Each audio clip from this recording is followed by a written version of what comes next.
Hi, I'm Chloe. 3 months ago, my family locked me out of the house during the worst blizzard Portland had seen in decades. While they sat warm inside watching Netflix, I spent the night shivering in our tool shed, surrounded by rusty garden tools and the smell of motor oil. That night, as snow piled against the shed door, I made myself a promise. Today, they found out I kept it. The papers arrived at their door this morning. Foreclosure notice, signed by the new owner of every single property on Elmwood Heights Drive. Me. Before we jump back in, tell us where you're tuning in from, and if this story touches you, make sure you're subscribed. Because tomorrow, I've saved something extra special for you. The wind was howling, like something possessed when I pulled into the driveway that December night. I could see the warm golden glow spilling from every window of our 2-story colonial house. Christmas lights twinkled along the roofline, the same ones I'd helped Dad string up every year since I was 10. Inside, I could make out silhouettes moving around the living room. My family was having their weekly movie night. I sat in my beat-up Honda Civic for a moment, engine ticking as it cooled down. My hands were numb from gripping the steering wheel during the 30-minute drive home from my job at the marketing firm downtown. The radio had been broadcasting weather warnings all afternoon. Storm of the century, they called it. Winds up to 70 miles per hour. Power outages expected. Stay indoors. I grabbed my laptop bag and the bag of Chinese takeout I'd picked up for dinner.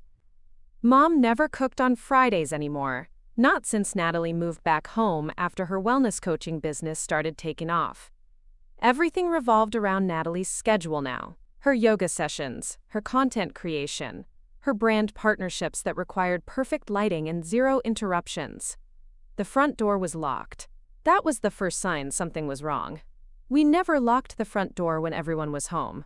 I fumbled for my keys, balancing the takeout bag against my hip as snow began to fall in thick, heavy flakes. The key wouldn't turn. I tried again, wiggling it, thinking maybe the cold had warped something. Nothing. I walked around to the back door, my sneakers already soaked through from the snow that was accumulating faster than the weather service had predicted. The back door was locked too. I knocked, first gently, then louder as the wind picked up. Through the kitchen window, I could see Mom refilling her wine glass, laughing at something on the television. I knocked harder. Finally, Dad appeared in the kitchen. He saw me through the window and shook his head slowly, deliberately. Then he pointed toward the backyard and mouthed something I couldn't hear over the wind. I pressed my face against the glass, my breath fogging the window. "Dad, what's going on? Let me in!" He walked away. I stood there for a moment, snow already covering my shoulders, trying to process what had just happened. I pulled out my phone and called the house. It rang and rang. No answer. I called Mom's cell. Straight to voicemail.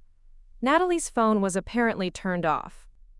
The wind was getting vicious now, cutting through my thin work blazer like it was made of paper. I tried the basement door, the side entrance to the garage, even the storm doors to the root cellar. Everything was locked tight. That's when I noticed the light on in the tool shed. The shed sat at the back of our property, a weathered wooden structure that Dad had built when I was in middle school. It housed his lawn mower, his tools, bags of fertilizer, and whatever seasonal decorations Mom wasn't currently using. Someone had plugged in a small space heater and left the door unlocked. Inside, I found a sleeping bag spread out on the concrete floor. One of the old camping ones from our family trips to Mount Hood, back when we actually did things together.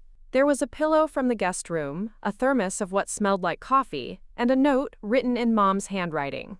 "Chloe, Natalie is filming her New Year transformation series this weekend. She needs complete focus and privacy. The neighbors have been complaining about your car in the driveway during her outdoor shoots. We'll talk Monday. There's soup in the thermos. Love, Mom." I read the note 3 times, each time hoping the words would rearrange themselves into something that made sense. Natalie needed focus and privacy, so I had to sleep in a tool shed during a blizzard? The neighbors complained about my car? The same neighbors who had known me since I was 5 years old? I looked around the shed. In the corner, stacked behind Dad's workbench, were cardboard boxes I recognized. My college textbooks. Photo albums from high school. My diploma from Portland State. Things that used to be displayed in the house, now relegated to storage, like everything else that belonged to me. The space heater hummed loudly, working overtime against the cold that seemed to seep through every gap in the wooden walls. I could hear tree branches scraping against the roof, and somewhere in the distance, the sound of a power line snapping.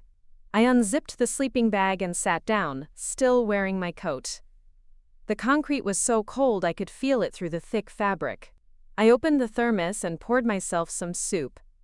Chicken noodle from a can, barely warm. My phone buzzed with a text from my coworker James. "Roads are getting bad. You make it home okay?" I started typing back that yes, I was home safe, then stopped. Was I? I looked around the shed again. Home was supposed to be the place where you belonged, where people cared if you were warm and safe. This felt more like exile. I deleted the message and typed back, "Safe for now. Thanks for checking." The blizzard hit in full force around 9 o'clock. The wind was so loud it sounded like a freight train parked outside the shed. Snow was coming down sideways, and I watched through the small window as it quickly covered the path between the shed and the house. The space heater struggled to keep the temperature above freezing, and I could see my breath in small puffs. I tried to call the house one more time. This time, someone picked up. "Hello?" It was Natalie, sounding irritated. "Nat, it's me. Can you please let me in? It's freezing out here and the power might go out." "Chloe, you know I'm working." Mom explained the situation. "It's just for the weekend." "It's a blizzard. I could freeze to death out here." "You're being dramatic. You have heat and shelter. Some people would be grateful." The line went dead. I stared at my phone, watching the battery percentage slowly tick down. There was no charger in the shed, and my car was already buried under a foot of snow. I was completely cut off. I spent the next few hours trying to stay warm, pacing the small space and doing jumping jacks to keep my circulation going. The sleeping bag helped, but the cold concrete underneath seemed to suck all the heat from my body. I dozed fitfully, waking up every time the wind shook the shed, or when branches fell on the roof. Around 2 in the morning, the space heater stopped working. The sudden silence was deafening. I could hear my own heartbeat, fast and scared.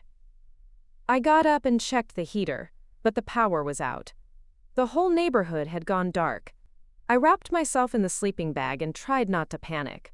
The temperature was dropping fast without the heater. My hands were so cold I could barely feel my fingers. I thought about all the winter survival shows I'd watched, about how people died of hypothermia in situations exactly like this. That's when I started getting angry. Not the hot, explosive kind of anger that burns out quickly. This was something colder, harder. A slow burning fury that started in my chest and spread through my entire body, warming me more than the broken heater ever had. I thought about every family gathering where I'd been the afterthought. Every Christmas photo where I was positioned at the edge, easily cropped out. Every achievement of mine that went uncelebrated while Natalie's smallest Instagram milestone was treated like a national holiday. I thought about the boxes of my things, stuffed in this shed like they were waiting for garbage day. I thought about my parents, warm in their bed, probably assuming I was fine because they'd provided heat and shelter. Never mind that the heat had failed and the shelter was falling apart. I pulled out my phone and opened my banking app. The screen was dim to save battery, but I could see my account balances clearly enough. I had been saving money for 3 years, living at home to help with expenses while I built my digital marketing business. Every client I'd landed, every campaign I'd managed, every late night I'd worked while Natalie filmed TikToks about morning routines. I had more saved than I'd realized. A lot more. I opened another app, one I'd downloaded months ago but never used. A real estate search app. I'd been thinking about buying a house, maybe a small condo closer to downtown Portland. Something that was mine. But as I scrolled through listings, a different idea began to form. Our neighborhood, Elmwood Heights, was prime real estate. Large lots, mature trees, close to the city but with a suburban feel. Preparing and narrating this story took us a lot of time, so if you are enjoying it, subscribe to our channel. It means a lot to us. Now back to the story. Most of the houses were older, owned by families who'd been here for decades. But I'd noticed some for sale signs recently. Mrs. Peterson next door had moved to assisted living. The Johnsons, 2 houses down, had gotten divorced. The Murphy house across the street had been empty since Mr. Murphy died last year. I spent the rest of that frozen night researching property values, mortgage rates, and investment strategies. My phone died around dawn, but not before I'd made a list of every property in our neighborhood that might be for sale. When the sun came up, I could see the devastation the storm had left behind. Trees were down everywhere, power lines sagged under the weight of ice, and the snow was still falling. But the door to my parents' house remained firmly locked. I dug my car out with a shovel from the shed and somehow managed to get it started. The roads were barely passable, but I needed to get somewhere with power and internet. I needed to call Kevin Park. Kevin was a real estate agent I'd met at a networking event 6 months earlier. He specialized in investment properties and had given me his card, telling me to call when I was ready to think bigger. I was ready now. The Corner Grind Cafe was one of the few businesses with power, running on a generator. I ordered coffee and a breakfast sandwich and found a table in the back where I could work. I plugged in my phone and laptop and started making calls.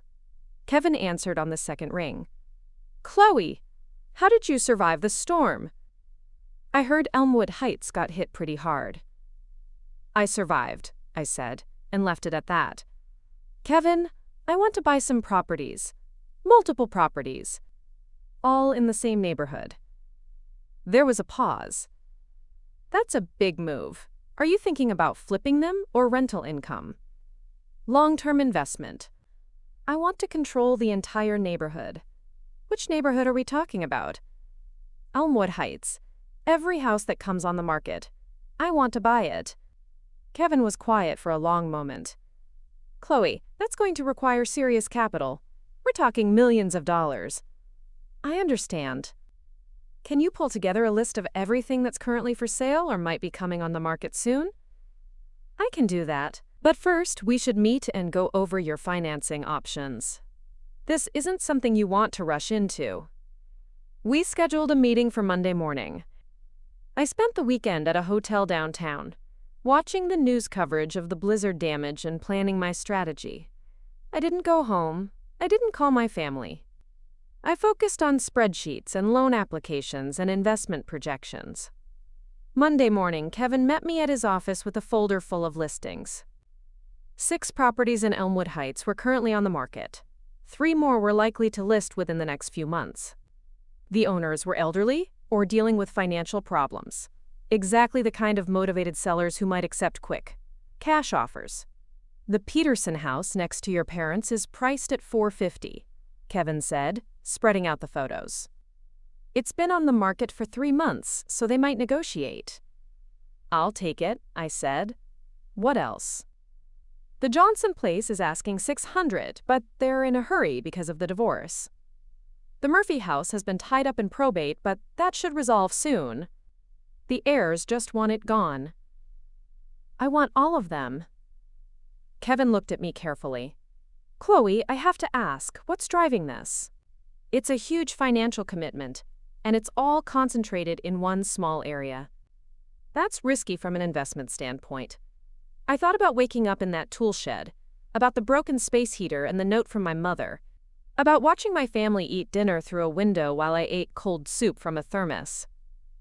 Let's just say I have a very personal interest in the neighborhood," I said.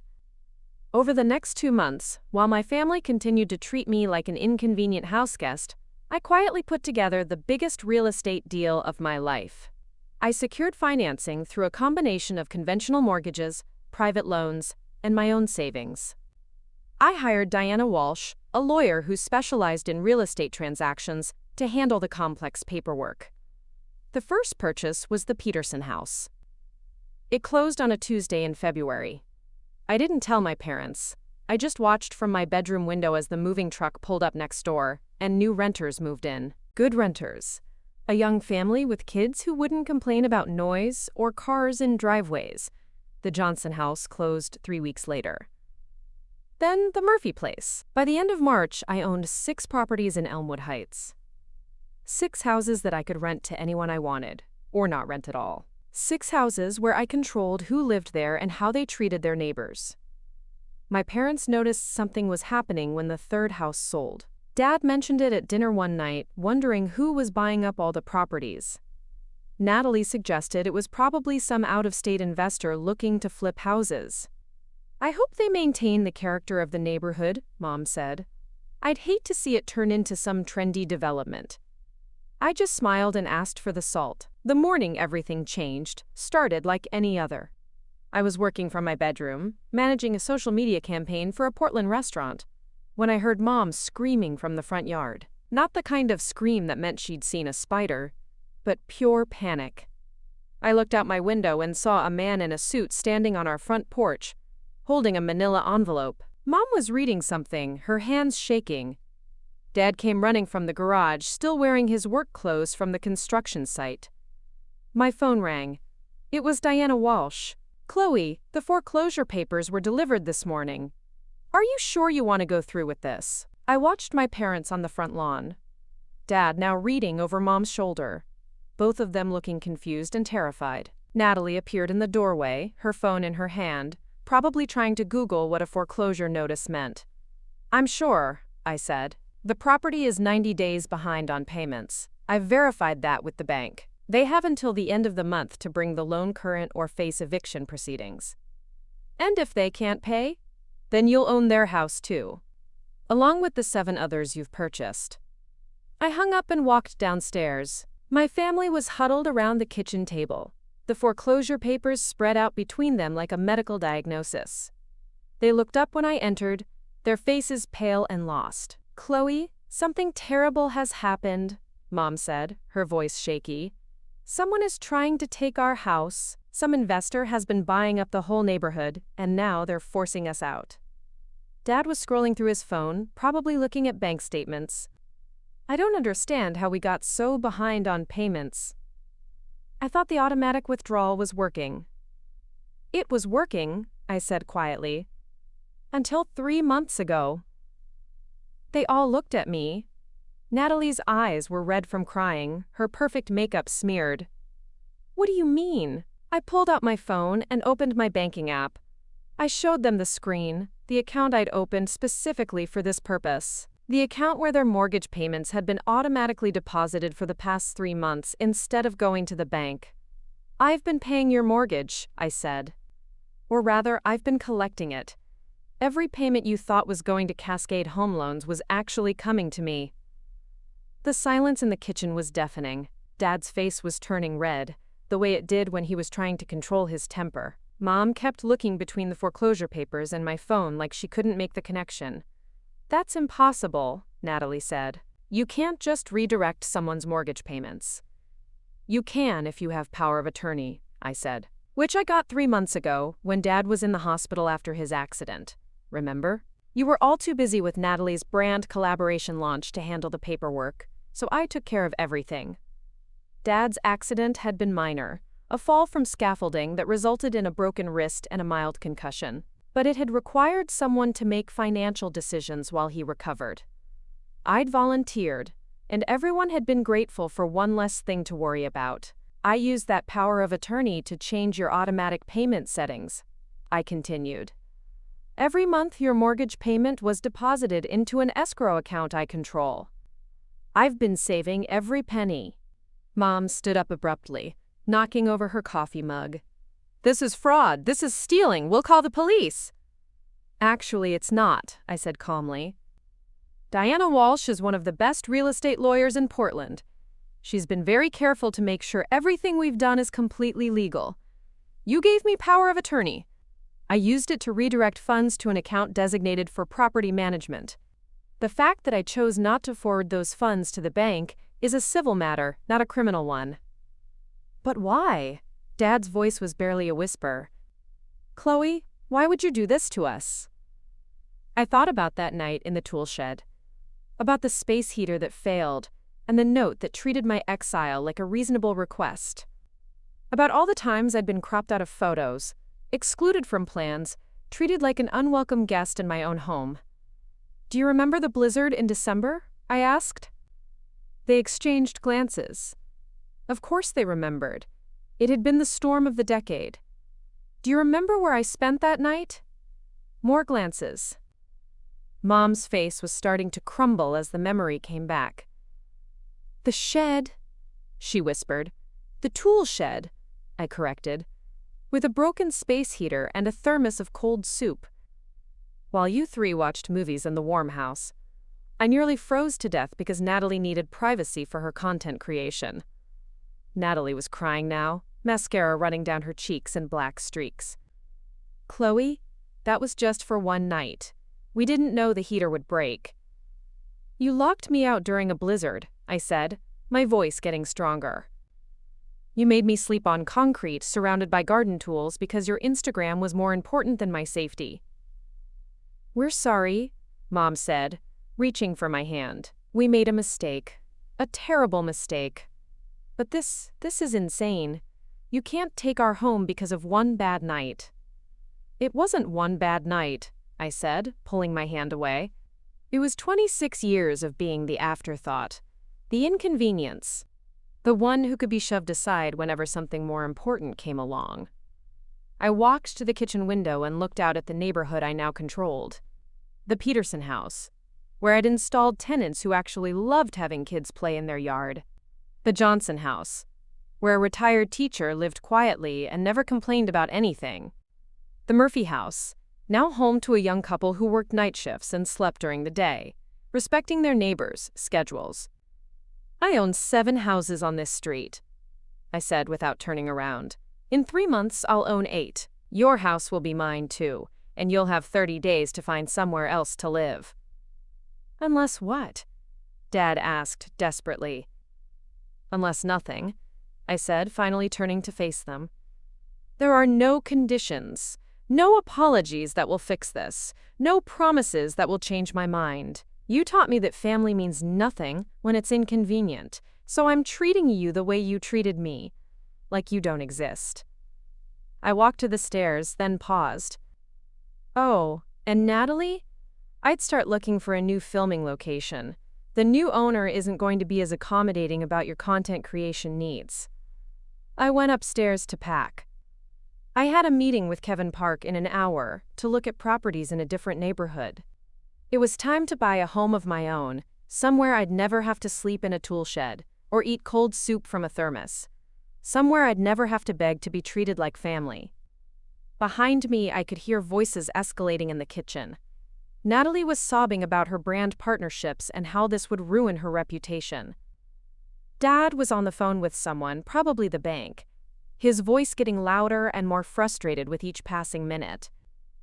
Mom kept repeating the same phrases over and over like a broken record. She can't do this to us. This has to be illegal. There has to be something we can do. But I was done listening to their panic. I had work to do. My bedroom felt different as I moved through it, collecting my things. It looked the same.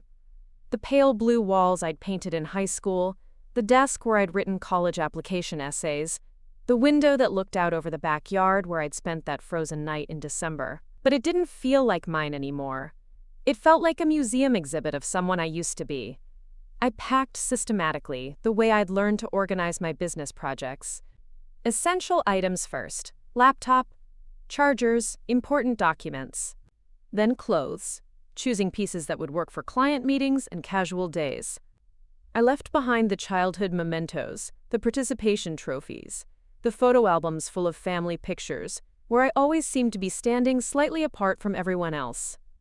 My phone was buzzing constantly with texts and missed calls, but I ignored them.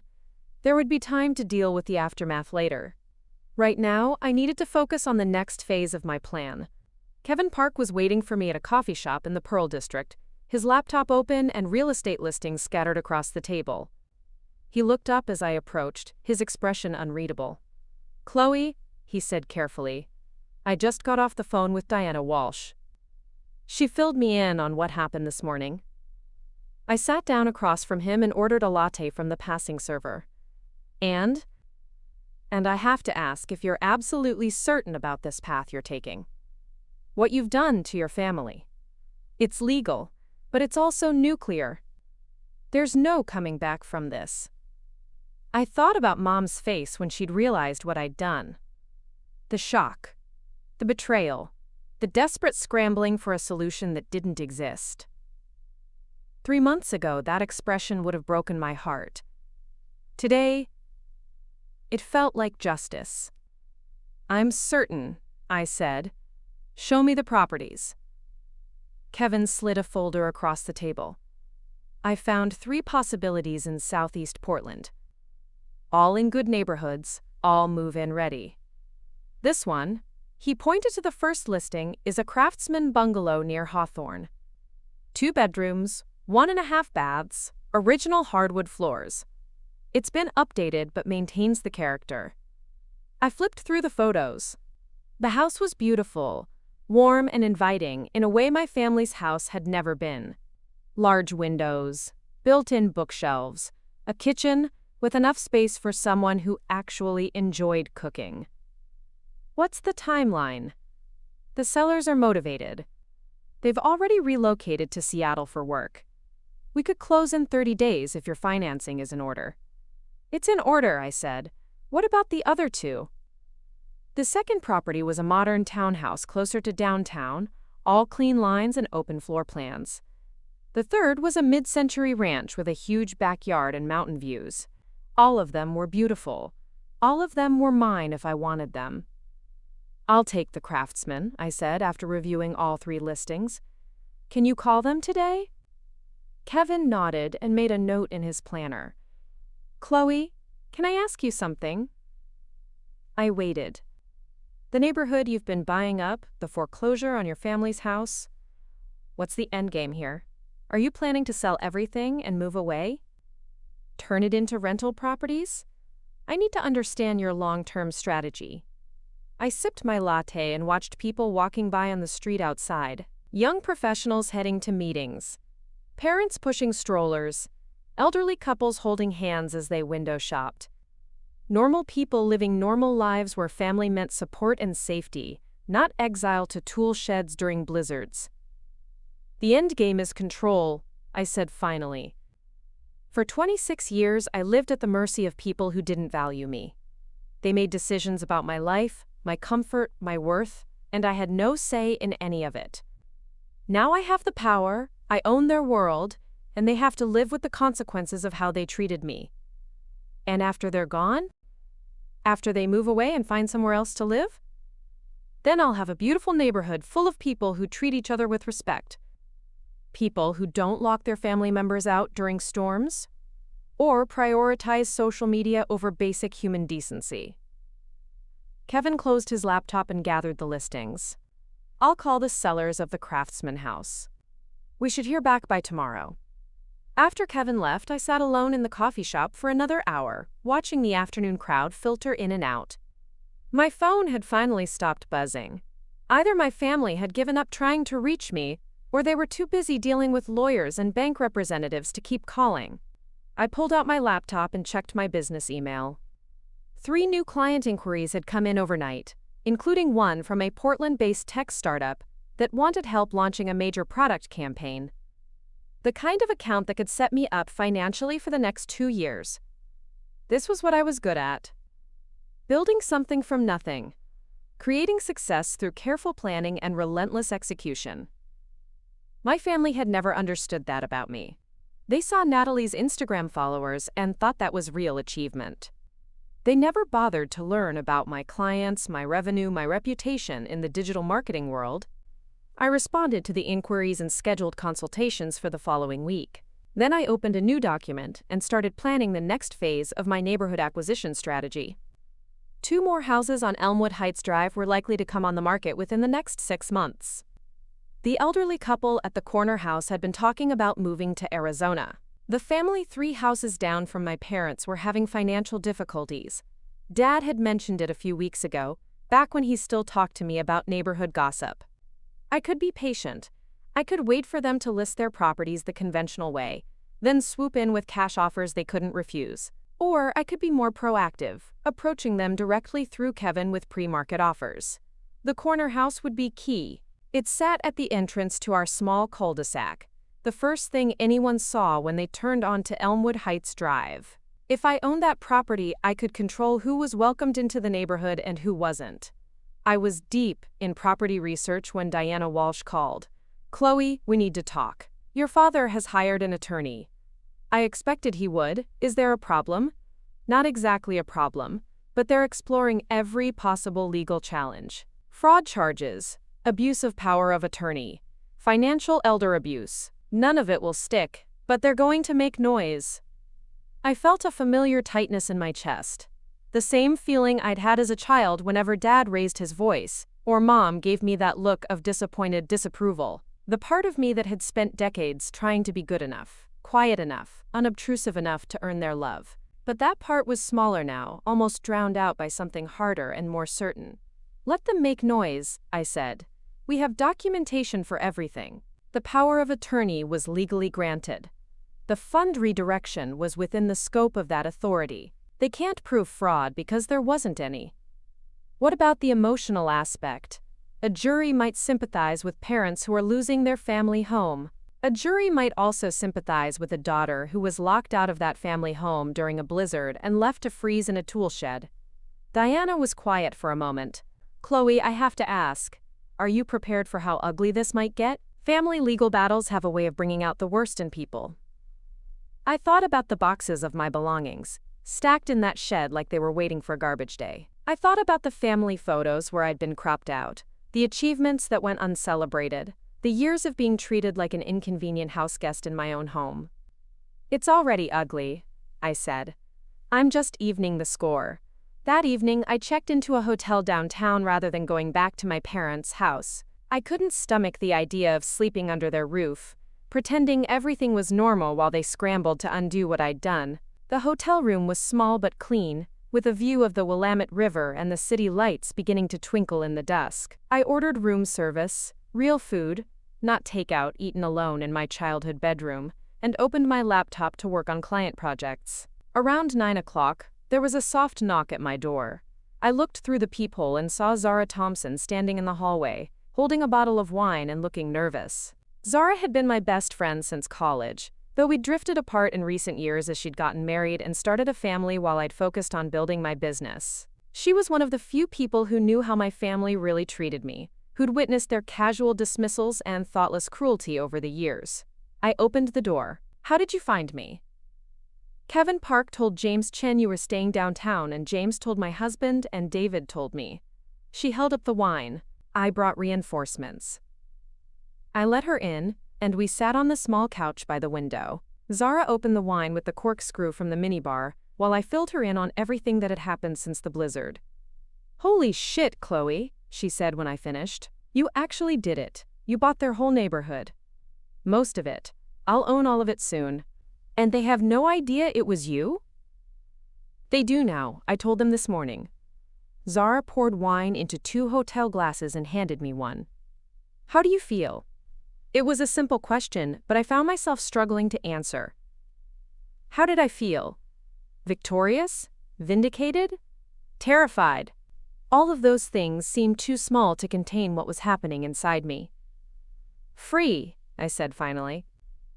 "For the first time in my life, I feel free. Free enough to completely destroy your relationship with your family."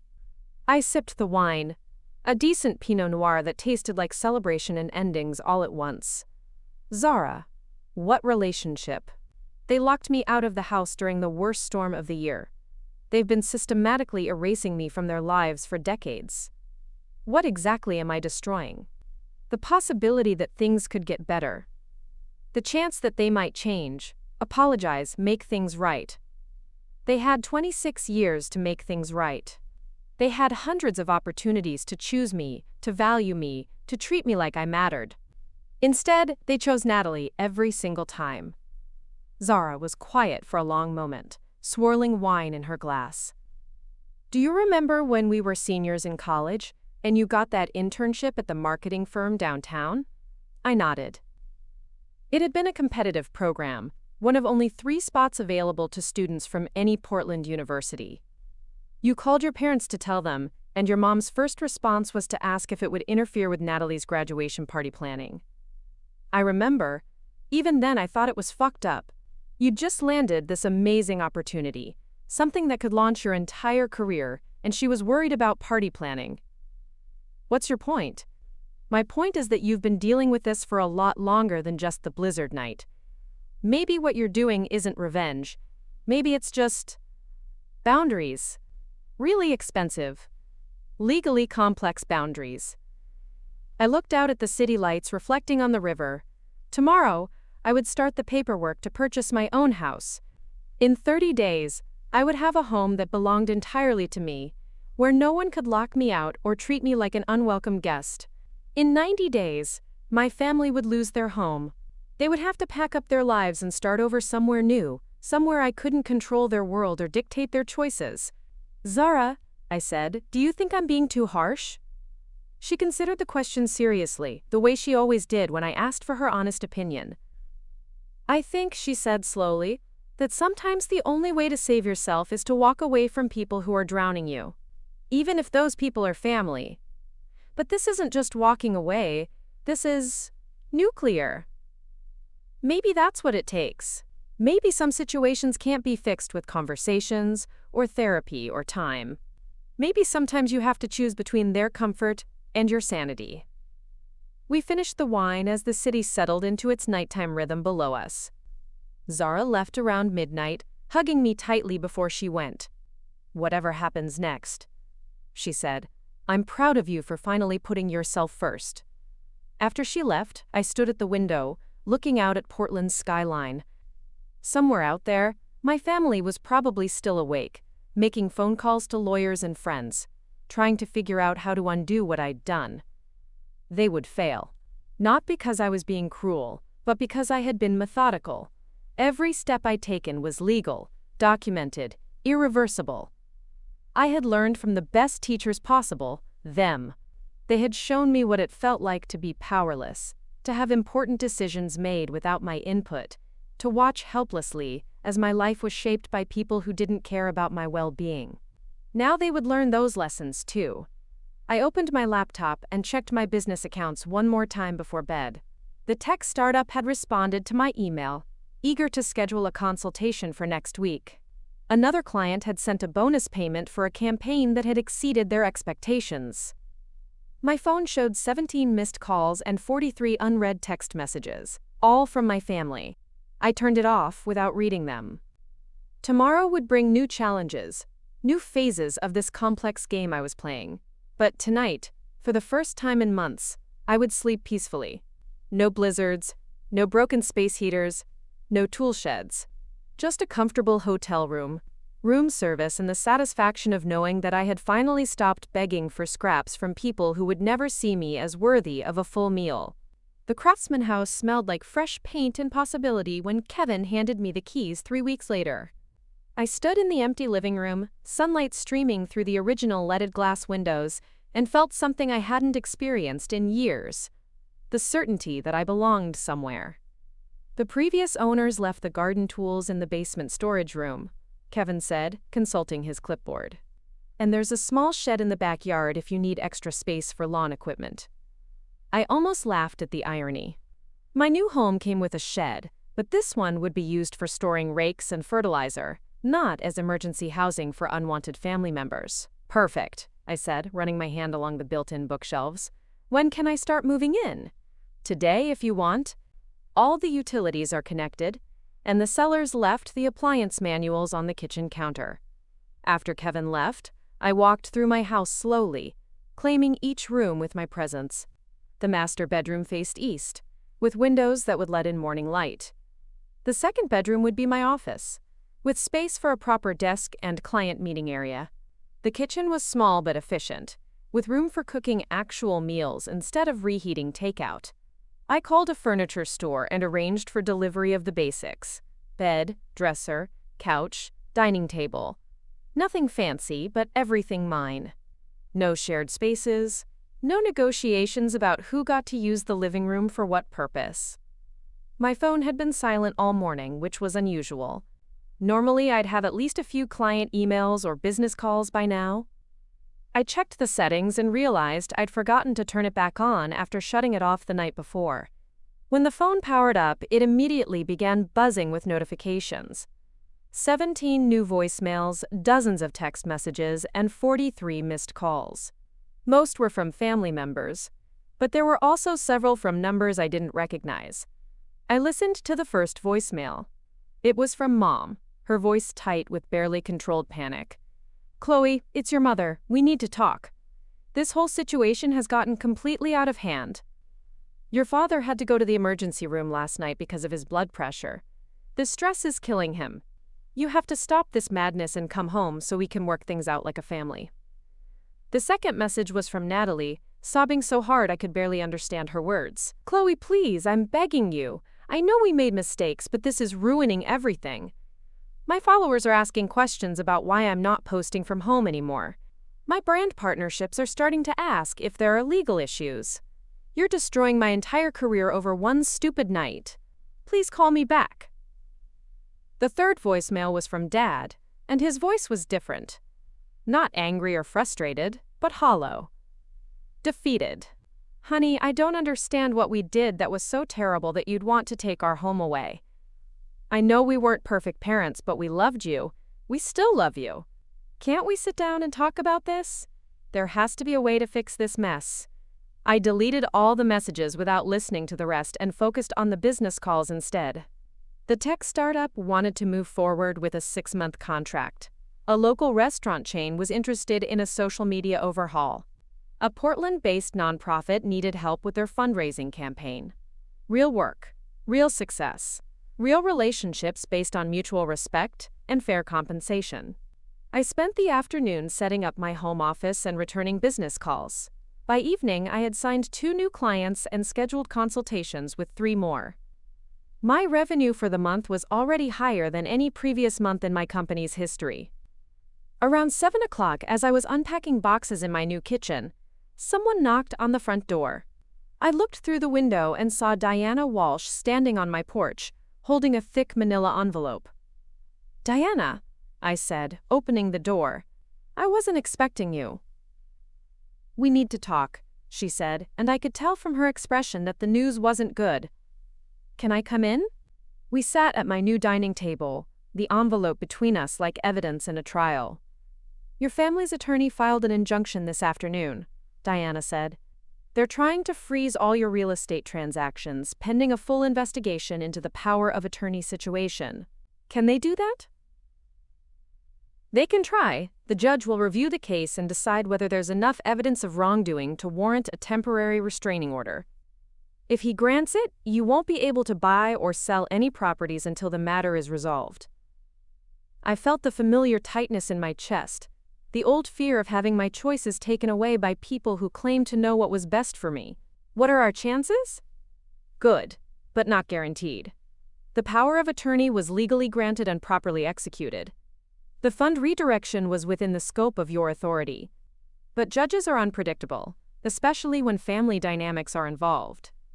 Diana opened the envelope and spread out a stack of legal documents. "There's something else. Your family hired a private investigator." "What?" "They're trying to build a case that you've been planning this for months. That the power of attorney was obtained under false pretenses specifically to defraud them of their home." I stared at the papers. Financial records, bank statements, real estate transaction histories. Someone had been digging deep into my business affairs. What did they find? Nothing illegal, but they found patterns. The way you started saving aggressively after moving back home. The real estate app downloads. The consultations with investment advisors. They're painting a picture of someone who is systematically planning to hurt her family. I was planning to buy investment properties. That's not illegal. No, but combined with the power of attorney situation, it creates a narrative they can use in court. Premeditation. Intent to deceive. I got up and paced to the window, looking out at my new neighborhood. Children were playing in the yard across the street while their parents watched from lawn chairs. Normal families doing normal things. "Diana, what's the worst-case scenario here?" "Worst case, the judge grants the injunction, freezes all your assets pending investigation, and potentially orders you to reverse the mortgage payment redirections.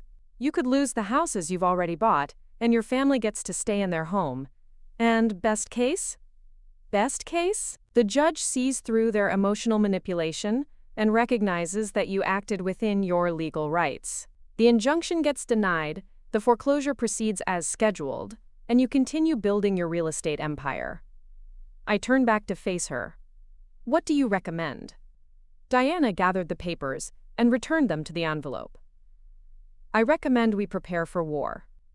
If they want to make this ugly, we'll show them what ugly really looks like. Over the next few days, Diana and I worked around the clock preparing our defense. We documented every instance of my family's neglect and mistreatment that I could remember. The toolshed incident was just the tip of the iceberg. There were years of subtle exclusions, overlooked achievements, and casual cruelties that had shaped my entire childhood and young adult life. Diana interviewed Zara, who provided written testimony about the graduation celebration incident and other examples of my family prioritizing Natalie over me. We gathered bank records showing how I'd been contributing to household expenses while living at home, essentially paying rent to people who treated me like an unwelcome guest. The key, Diana explained, is showing that your actions were a response to a pattern of behavior, not a spontaneous act of revenge. We need to demonstrate that seeking financial independence and control was a reasonable response to years of emotional and psychological abuse. Abuse? The word felt strange coming out of my mouth. I never thought of it as abuse. What would you call it when parents systematically favor one child over another, isolate the less favored child, and ultimately put that child in physical danger to appease the favored child's demands? I thought about that night in the tool shed, the broken space heater, the terror I'd felt when the power went out and the temperature started dropping. If that had been a stranger's child, would I have called it abuse? Yes, without question. The hearing was scheduled for Friday morning in Multnomah County Court. I spent Thursday evening in my new home office, preparing for the possibility that I might lose everything I'd worked for. If the injunction was granted, I would have to give up my real estate investments and return to square one. But I wouldn't go back to living under my parents' roof. I'd proven to myself that I could build a successful business, earn a good living, and create a life on my own terms. Even if this particular strategy failed, I would survive. Friday morning arrived gray and drizzly, typical Portland weather that matched my mood. I dressed carefully in a navy blue suit that projected competence and professionalism, the kind of outfit I wore to important client presentations. The courthouse was downtown, an imposing building that made me feel small and insignificant as I walked through its marble halls. Diana met me at the elevator, carrying 2 briefcases full of documentation. "Remember," she said as we rode up to the courtroom, "answer questions directly and honestly, but don't volunteer extra information. Let me handle the legal arguments." The courtroom was smaller than I'd expected, with wooden benches that reminded me of church pews. My family was already seated on the other side of the aisle with their attorney, a silver-haired man in an expensive suit who looked like he specialized in making people feel guilty for standing up for themselves. Mom was wearing her best dress, the black one she saved for funerals and important occasions. Her eyes were red-rimmed, and she kept dabbing at them with a tissue. Dad sat beside her in his good shirt and tie, looking older than I'd ever seen him. Natalie was conspicuously absent, probably unable to face the reality of what her demands had set in motion. The judge was a middle-aged woman with sharp eyes and an expression that suggested she'd seen every possible family drama play out in her courtroom. She called the case and listened as both attorneys presented their opening arguments. My family's lawyer painted a picture of a vindictive daughter who had manipulated her injured father into signing away his financial autonomy, then used that power to systematically destroy the family's security. He talked about elderly parents facing homelessness, about the sanctity of the family home, about the duty children had to care for their aging parents rather than exploit them. Diana countered with a different narrative. A young woman who had been systematically marginalized and mistreated by her family, who had legally and ethically used available financial tools to protect herself and build independence. She presented evidence of my contributions to the household, my successful business, and the pattern of favoritism and neglect that had characterized my entire relationship with my parents. Then came the testimony phase. Dad was called first, and he painted a picture of me that I barely recognized. A troubled child who had always been jealous of her sister's success. A young adult who had moved back home and become increasingly resentful and difficult to live with. A daughter who had betrayed his trust during his most vulnerable moment. She took advantage of my injury, he said, his voice breaking slightly.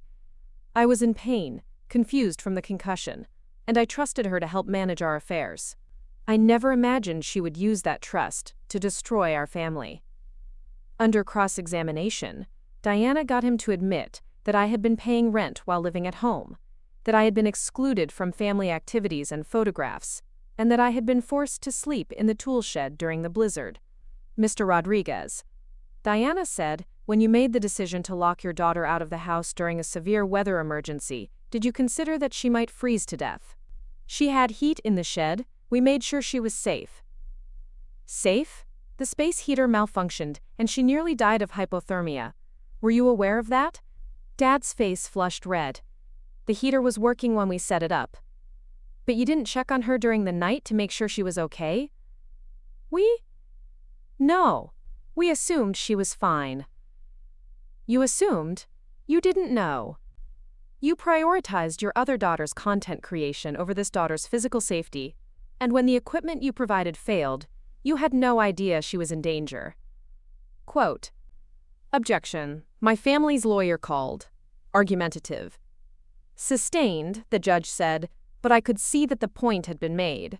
Mom's testimony was worse. She cried through most of it, describing me as an angry, difficult child who had never appreciated everything they'd done for me. She talked about the sacrifices they'd made, the opportunities they'd provided, the love they'd shown. But under Diana's questioning, a different picture emerged. Mom admitted that Natalie received more financial support, more attention, more consideration in family decisions. She acknowledged that my achievements had often been overshadowed by Natalie's social media milestones. Mrs. Rodriguez, Diana said, when your daughter earned her college degree, what did your family do to celebrate? I think we went to dinner. Do you remember where? I'm not sure. It was a long time ago. But you remember Natalie's graduation celebration in detail, don't you? That was more recent. Diana pulled out a photograph. This is from Natalie's high school graduation party. Can you identify the people in this photo? Mom looked at the picture, and her face went pale. That's our family. Where is Chloe in this photo? She must have been taking the picture. Actually, according to the metadata, this photo was taken by a professional photographer you hired for the event. Chloe isn't in any of the family photos from that celebration, is she? I don't remember. Let me refresh your memory. Diana produced a stack of photos. These are all from family celebrations over the past 5 years. Birthday parties, holidays, graduations, achievements. Can you point out Chloe in any of these photos? Mom flipped through the pictures, and I watched her face change as she realized what Diana was showing her. Photo after photo of family moments where I had been excluded, cropped out, or relegated to the background. This doesn't prove anything, Mom said finally. Sometimes the photographer doesn't get everyone in the shot. Sometimes a family systematically excludes one member from important moments and then wonders why that member seeks independence and control over her own life. When it was my turn to testify, I felt surprisingly calm. I had spent so many years trying to convince my family that I mattered, that I deserved their attention and respect. Now I only had to convince a judge that I had acted reasonably in response to unreasonable treatment. I talked about the years of feeling invisible, the constant comparison to Natalie, the way my achievements were minimized while hers were celebrated. I described the night in the tool shed in detail, the fear I'd felt when the heater failed, the realization that my family cared more about Natalie's Instagram content than my safety. Miss Rodriguez, my family's lawyer said during cross-examination, isn't it true that you've been planning this revenge scheme for months? I'd been planning financial independence for months, I corrected. The specific mechanism I used was determined by the opportunities my family provided. You manipulated your injured father into giving you power of attorney. My father asked me to handle his financial affairs while he recovered. I did exactly what he asked me to do. You redirected his mortgage payments to your own account. I redirected them to an escrow account designated for property management, which I controlled under the authority he granted me. With the intention of forcing your family out of their home, with the intention of gaining legal control over property that could be used to house people who treat each other with respect. The lawyer paused, clearly not expecting that answer. You're saying you wanted to evict your family to make room for strangers? I'm saying I wanted to create a living situation where basic human decency was valued over social media metrics. After all the testimony was complete, both lawyers made their closing arguments. My family's attorney focused on the emotional impact, the disruption to elderly parents, the destruction of family bonds. Diana focused on the legal facts, the properly executed power of attorney, the documented pattern of mistreatment, the reasonable response to an unreasonable situation. Then we waited while the judge reviewed her notes and considered her decision. The courtroom was completely silent except for the sound of Mom's quiet crying and the tick of the old clock on the wall. I looked across the aisle at my parents and felt something unexpected. Pity. They looked smaller than I remembered, older and more fragile. For a moment, I wondered if I was being too harsh, if there might be a way to resolve this without destroying everything. Then I remembered the tool shed. The broken heater. The note treating my exile like a reasonable request. The boxes of my belongings stacked like garbage waiting for pickup. Some bridges couldn't be rebuilt. Some relationships were too damaged to repair. Sometimes the only healthy choice was to walk away completely, even if it hurt everyone involved. The judge cleared her throat and began to speak. This case presents a complex intersection of family dynamics, legal authority, and financial responsibility. The court has reviewed all testimony and evidence presented by both parties. My heart was pounding so hard I was sure everyone in the courtroom could hear it. While the court sympathizes with the emotional distress experienced by the plaintiffs, the law is clear regarding the scope and proper exercise of power of attorney. The defendant acted within the legal authority granted to her by the plaintiff, Mr. Rodriguez. The redirection of mortgage payments to an escrow account falls within the broad financial management powers explicitly granted in the power of attorney document. Diana squeezed my hand under the table. Furthermore, the court finds that the defendant's actions, while causing significant hardship to the plaintiffs, were not undertaken with fraudulent intent, but rather as part of a legitimate investment strategy enabled by the authority she had been granted. I could hear Mom sobbing louder now. The motion for injunctive relief is denied. The foreclosure proceedings may continue as scheduled. However, the court strongly encourages all parties to seek family counseling to address the underlying issues that led to this unfortunate situation. The gavel came down with a sharp crack that seemed to echo through my entire body. We had won. The houses were mine to keep, the foreclosure would proceed, and my family would have to find somewhere else to live.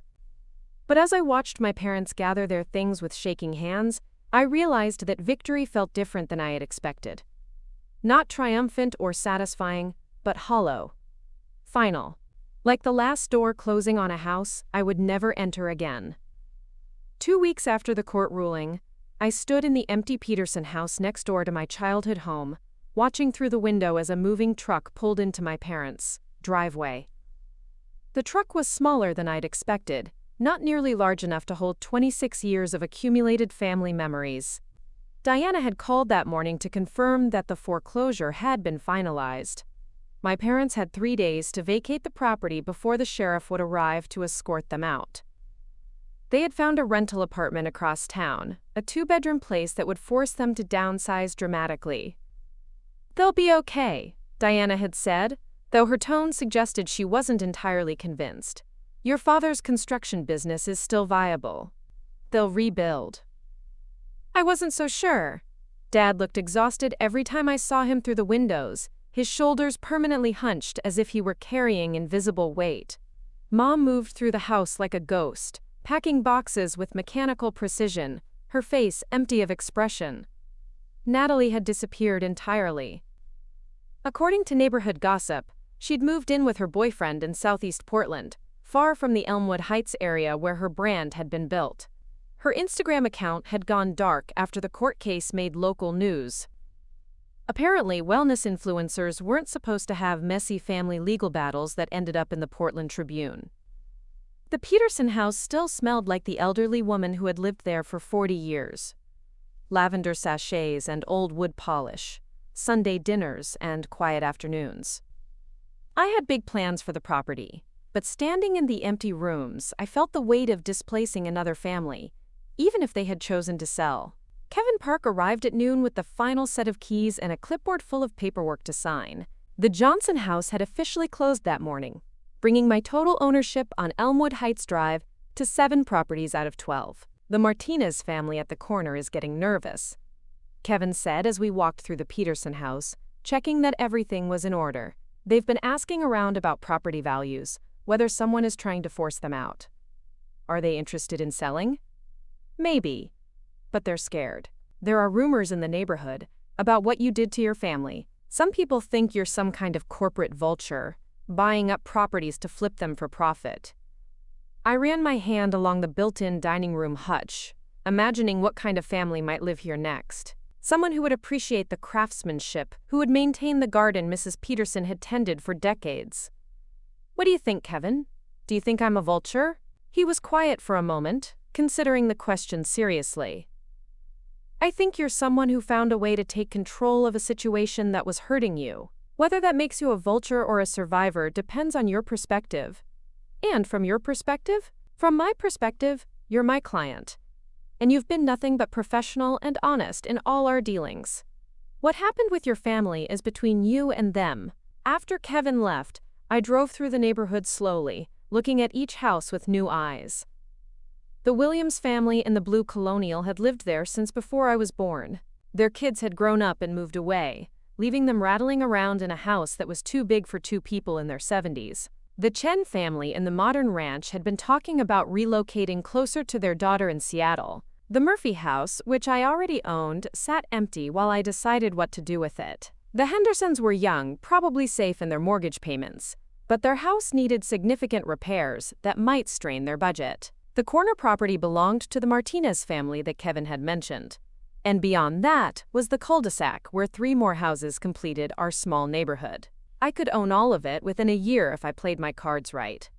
I could control who moved in, what kind of community we became, how neighbors treated each other. I could create the kind of place where no one would ever lock a family member out during a storm. But sitting in my car outside the Williams house, watching Mr. Williams struggle to bring in his garbage cans, I wondered if that was really what I wanted. Was I building something positive, or was I just accumulating power for its own sake? My phone buzzed with a text from Zara. Coffee later? I have news. We met at our usual spot, a small cafe near Pioneer Square that served excellent espresso and minded its own business about customers who needed to have difficult conversations. Zara looked different, more serious than I'd seen her in years. David got a call from your father yesterday, she said without preamble. David was Zara's husband, who worked in construction and occasionally collaborated with Dad's company on larger projects. What kind of call? He wanted to know if David could put in a good word with you. He's hoping you might consider renting him back the house, maybe working out some kind of lease arrangement so they don't have to leave the neighborhood. I stirred my latte and watched the foam swirl into patterns that reminded me of storm clouds. What did David tell him? That he'd pass along the message, but it wasn't his place to get involved in family business. Good, because it's not going to happen. Zara leaned forward, her voice gentle but insistent. Chloe, I have to ask, what's your endgame here? You've won. You proved your point. They're losing their house. Natalie's career is in shambles, and your parents are facing the consequences of how they treated you. When is it enough? I thought about the question I'd been asking myself for weeks. When would it be enough? When they apologized?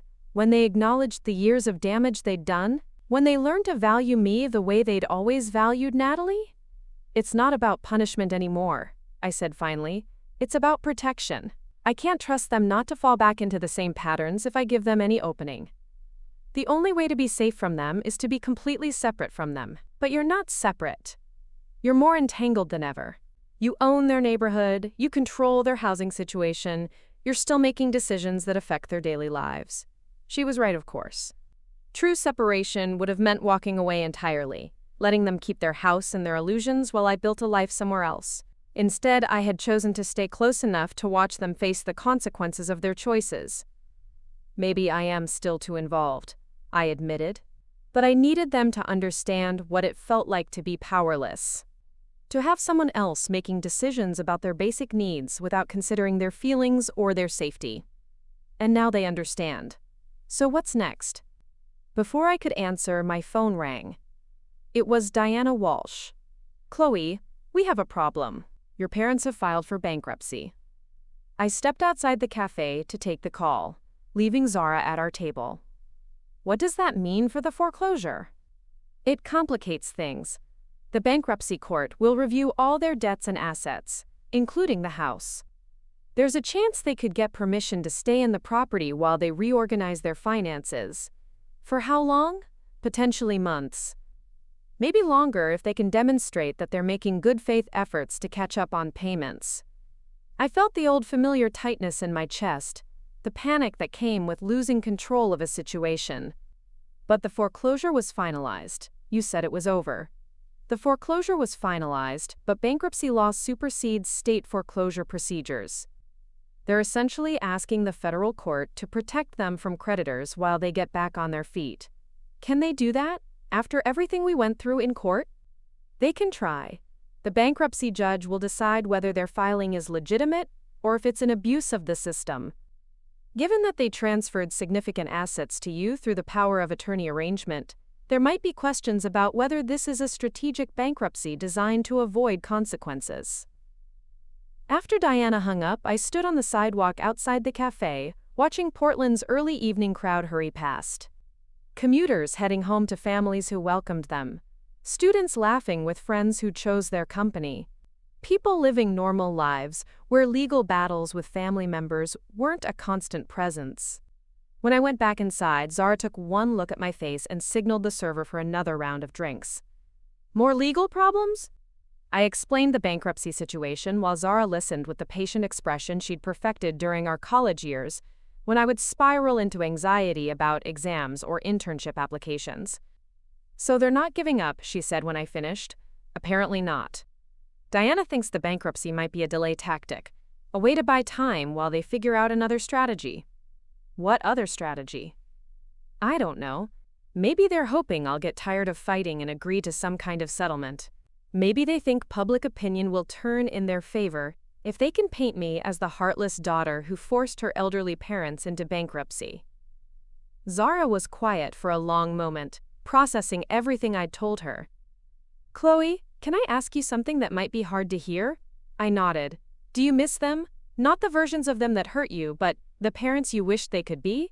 The question hit me unexpectedly hard. I had been so focused on legal strategies and property acquisitions that I hadn't let myself think about the emotional cost of what I was doing. Yes, I said quietly. I miss the idea of them. I miss having parents who were proud of me, who wanted to celebrate my successes instead of competing with them. I miss thinking that family meant unconditional support. Maybe that's what they're fighting for too. Maybe the bankruptcy isn't about keeping the house. Maybe it's about keeping the possibility that you'll all find your way back to each other. After everything that's happened, after all the legal battles and public humiliation, stranger things have happened. People can change, Chloe, especially when they're facing real consequences for their behavior. I wanted to believe that. Some part of me would always want to believe that my family could transform into the loving, supportive people I had always hoped they would be. But hope was dangerous when it came to people who had hurt you repeatedly. Even if they could change, I said, I don't know if I could forgive them. Some things are too big to get past. Maybe forgiveness isn't the goal. Maybe peaceful coexistence is enough. That night, I sat in my home office working on client projects, trying to focus on social media campaigns and website redesigns instead of bankruptcy filings and legal maneuvers. But concentration was impossible. Every time I tried to write marketing copy, I found myself composing different kinds of messages in my head. What would I say to my parents if I could guarantee they would really hear me? What would I want them to understand about the years of feeling invisible, unvalued, expendable? Around midnight, I gave up on work and walked through my house, appreciating the silence and space that belonged entirely to me. No one could lock me out of this house. No one could tell me that my needs were less important than someone else's social media content. But the house felt empty, in a way that had nothing to do with furniture or decoration. It was the emptiness that came from cutting yourself off from everyone who had known you since childhood, even when those people had caused you pain. I made myself a cup of tea and sat in the living room, looking out at the street where I had grown up. Most of the houses were dark now, families settled in for the night, secure in their routines and relationships. Tomorrow would bring new challenges. The bankruptcy proceedings would drag on for months, creating uncertainty about when or if my parents would actually have to leave their house. Diana would need to file additional motions, arguing that their bankruptcy was fraudulent and designed to circumvent legitimate foreclosure proceedings. I would have to continue making mortgage payments on properties that weren't generating rental income, depleting my savings while legal fees mounted. The neighborhood would continue to whisper about the Rodriguez family drama, making me the villain in their version of the story. But I had survived worse than neighborhood gossip and financial pressure. I had survived sleeping in a tool shed during a blizzard while my family watched movies in the warm house. I had survived years of being treated like an inconvenience, a problem to be managed rather than a person to be loved. If I could survive that, I could survive whatever came next. My phone buzzed with a text message from a number I didn't recognize. "This is your mother. I know you probably won't read this, but I need you to know that I'm sorry. Not sorry that we're losing the house, but sorry that we made you feel like you didn't matter. You deserved better from us." I stared at the message for a long time, reading it over and over. It was the acknowledgement I had been waiting for my entire life, the admission that their treatment of me had been wrong. But it was also too late. Some wounds were too deep to heal with words, even the right words delivered at the right time. Some relationships couldn't survive the level of damage that had been done. I turned off my phone without responding and went to bed. Tomorrow I would call Diana and discuss our strategy for fighting the bankruptcy. I would schedule meetings with new clients and continue building the business that had given me the financial independence to escape my family's control. I would keep moving forward, one day at a time, toward whatever version of happiness was possible for someone who had chosen survival over reconciliation. Outside my bedroom window, snow began to fall. Just a light dusting, nothing like the blizzard that had changed everything. But I pulled the covers up higher anyway, grateful for the warmth and safety of my own home, and fell asleep to the sound of wind that couldn't reach me anymore. The bankruptcy case dragged through spring and into summer, a slow-motion legal battle that drained everyone's resources and patience.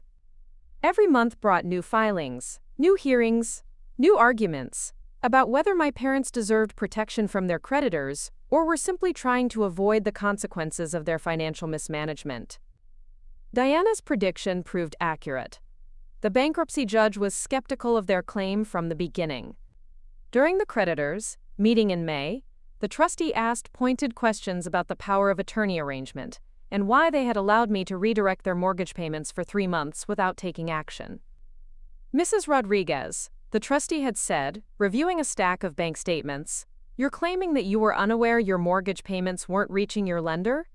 Mom shifted in her chair, looking smaller than I remembered.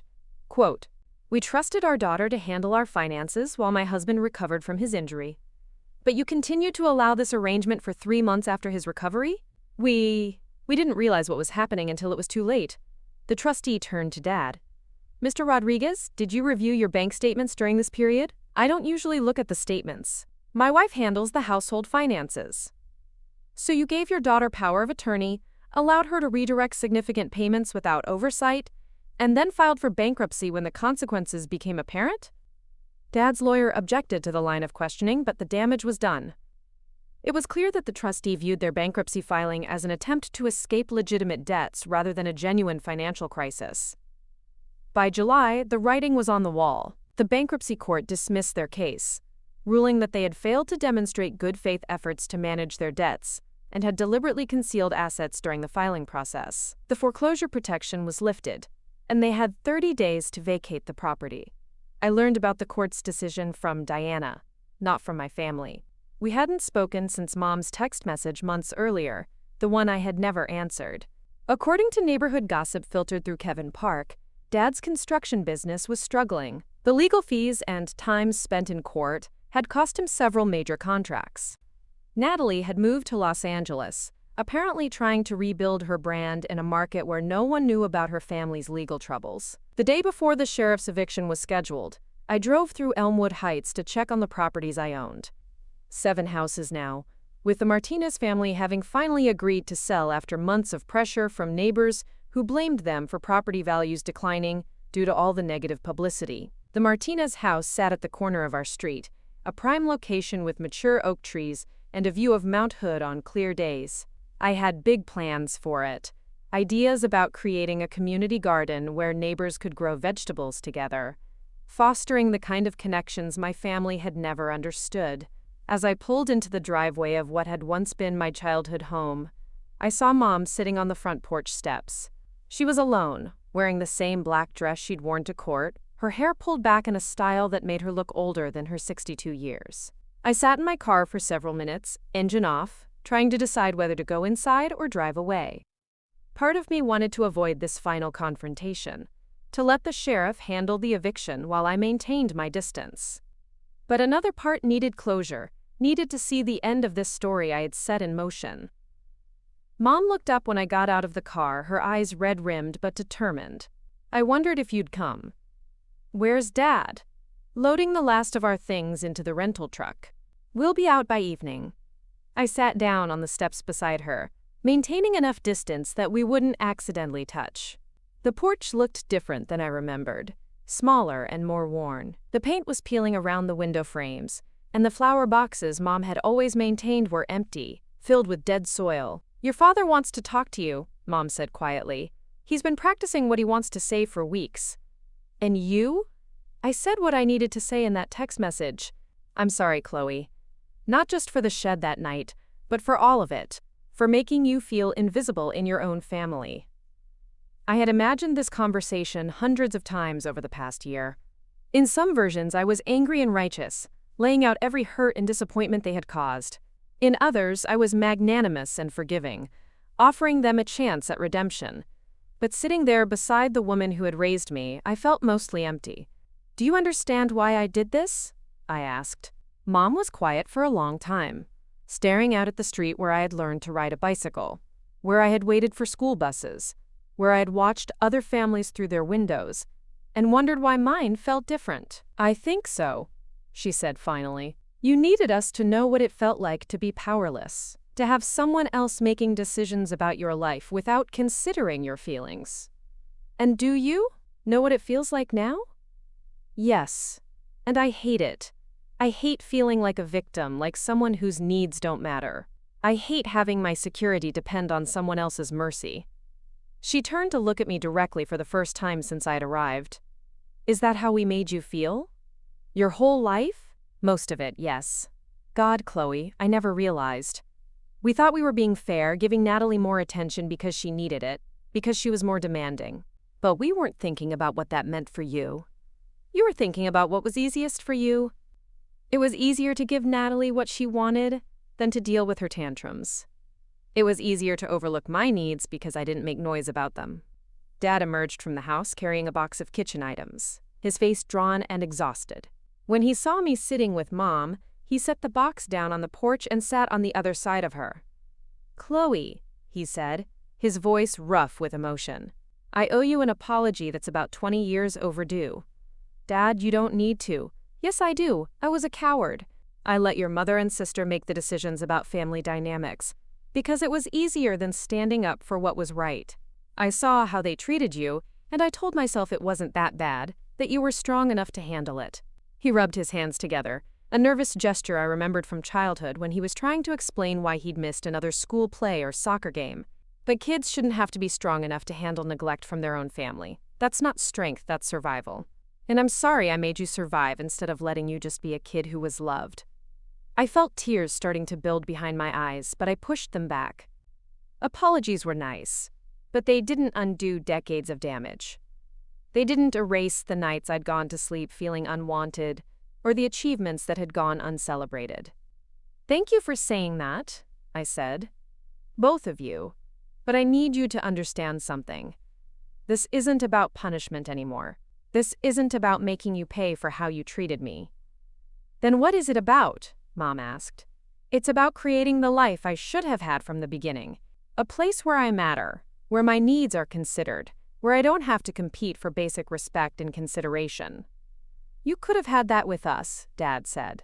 "If you'd told us how bad it was, we would have changed." "Would you? Or would you have made temporary adjustments until I stopped complaining, then gone back to the same patterns?" Neither of them answered, which was answer enough. We sat in silence for several minutes, watching the afternoon shadows lengthen across the street. A few neighbors walked by, some nodding politely while others crossed to the other side to avoid us. The Rodriguez family drama had become neighborhood legend, the kind of story people would tell for years about property values and family feuds. "What happens to us now?" Mom asked eventually. "You move on, you rebuild. You learn to treat each other better than you treated me.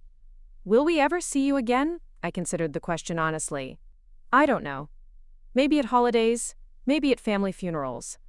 But not like before. I can't go back to being the daughter who accepts whatever scraps of attention you're willing to give." And if we changed, really changed, not just temporarily but fundamentally, then maybe we could have some kind of relationship. But it would be different. It would be on my terms, in my space, when I choose to allow it. Dad stood up and extended his hand to me. "I understand. And for what it's worth, I'm proud of what you built.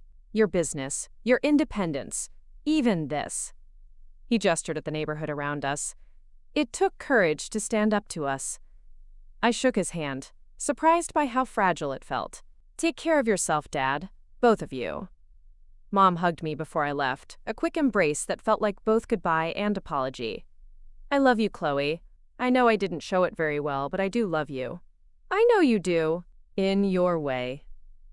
I drove away without looking back, but I could see them in my rearview mirror, standing together on the porch of the house they were about to lose, looking smaller and older than the powerful figures who had dominated my childhood. That evening I walked through my own neighborhood, the one I was building according to my vision. The Peterson house now contained a young family with twin daughters who played in the front yard every afternoon. The Johnson place housed a retired couple who had turned the backyard into a spectacular garden that they shared vegetables from with everyone on the street. The Murphy house had become home to a single mother and her teenage son, both of whom had needed a fresh start after an abusive relationship. She worked nights as a nurse, and the neighbors had informally organized to make sure her son had supervision and help with homework. The Martinez Corner house was being renovated into a community center, a place where neighbors could hold meetings, children could take after-school classes, and families could gather for celebrations that included everyone. It wasn't perfect. There were still personality conflicts and minor disputes about property boundaries and noise levels. But it was different from the neighborhood I had grown up in. People looked out for each other, they paid attention to who was struggling and offered help without being asked. No one would ever sleep in a tool shed here during a blizzard.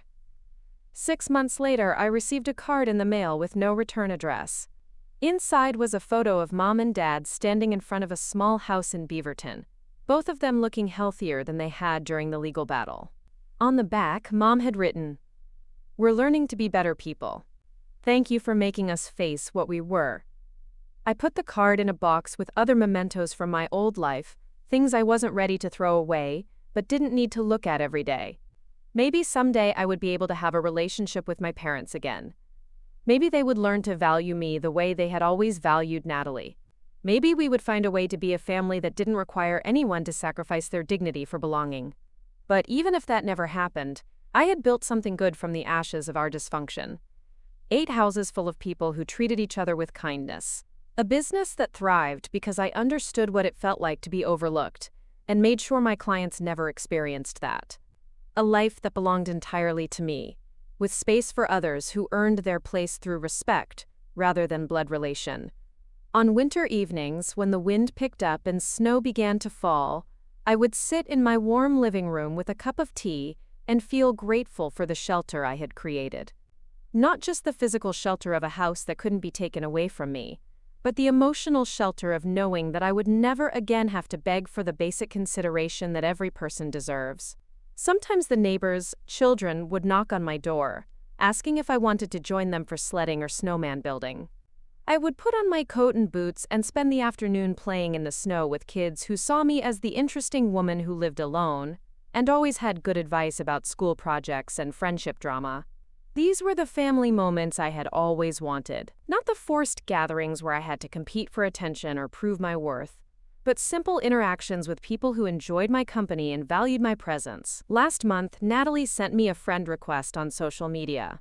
Her new account had a different focus, less about perfect lifestyle content and more about authentic conversations about family trauma and healing. She was in therapy, according to her posts, working on understanding her role in our family's dysfunction.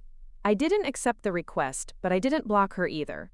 Maybe someday we would have a conversation about what happened and why. Maybe she would learn to see me as a person rather than an obstacle to her success. But that would be her work to do, not mine. The tool shed still stands in my parents' old backyard, now owned by a family with 3 young children who use it to store bicycles and sports equipment. Sometimes I see the kids playing around it, using it as a fort or secret hideout, the way children should be able to use storage buildings. I wonder if they know the story of the girl who once spent a frozen night inside those walls, who nearly died because her family prioritized social media content over basic human safety. Probably not. It's not the kind of story parents tell their children about the neighborhood's history. But I know. I remember every detail of that night, the fear and cold and realization that I was entirely on my own. It was the worst night of my life, but it was also the night that taught me I could survive anything. And I have survived. More than that, I have thrived. I have built something beautiful from something broken, created warmth from coldness, turned abandonment into independence. The blizzard that nearly killed me ultimately saved me, because it showed me that I had the strength to save myself. That's the real story, the one that matters more than property acquisitions and legal victories. Sometimes the people who are supposed to love you will fail you in ways that feel devastating. Sometimes family means nothing more than shared genetics and proximity. Sometimes the only way to heal is to walk away from everything you've known and build something entirely new. But you can do it. You can survive the worst night of your life and use it as the foundation for something better. You can take the pain that was meant to destroy you and transform it into the strength that defines you. You don't have to sleep in the tool shed forever. You can build your own house with strong walls and reliable heat and doors that only open when you choose to open them. And when the next blizzard comes, you'll be ready for it. Up next, you've got 2 more standout stories right on your screen. If this one hit the mark, you won't want to pass these up. Just click and check them out.